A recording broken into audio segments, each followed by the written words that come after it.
Hey, I'm Joe West. I'm a record producer, songwriter, and mix engineer based out of Nashville, Tennessee.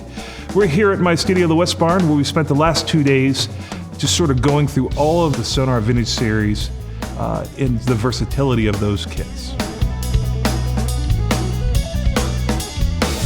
And we had a great drummer, Nir Z, right? We had a great recording studio and great microphones on this. So we had a controlled environment. So we knew exactly what was changing.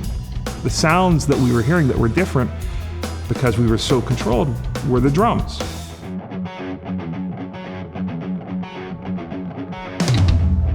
A couple things that were inspiring going through the kits, a couple good moments where you saw like extraordinary results. It was like, oh wow, because it was like this perfect marriage of the right player with the right song, and then the music, the tonality comes in, right? So like when we had in the rock period, when we were doing the rock songs, and you hear those toms and they just, everything you would EQ into them, right? Everything you'd spend all day as a mix engineer EQing into that sound was just there.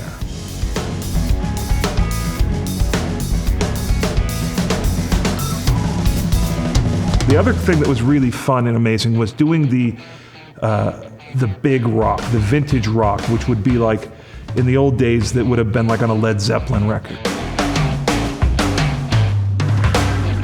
We tried not to change microphones on this because we didn't want people to say, hey, those are the mics you're hearing. They did a Glenn Johns with Coles rather than spread pair or the Bloomline pair. We didn't really want it to be like them people be able to point to different production giving the sound. We wanted the drums to be the sound. But, you know, that genre, that particular genre is dependent upon that sort of miking. So we relied heavily on that overhead, which is a center microphone with a really tight, what is center is perfectly in phase. And then we put that FET 47 out front, and that's just fun. You know, that's like if you have a Chevelle, you're gonna go out and lay a little rubber with it. That's that gag, you know, so it's fun to be able to do that.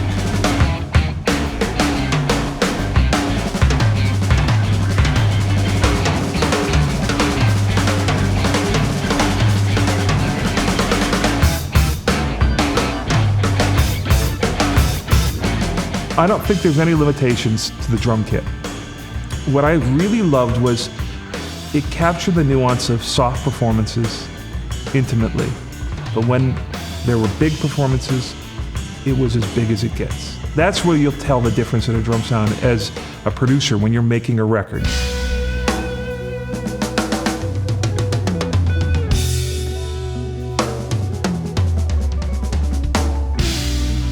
There's something about Sonor drums that I can't put my finger on, and I can't explain to people, but the toms have this, I want to call it like a throat to it. It's got this extra, like almost like a Hawaiian drum or a timpani. It's got an extra little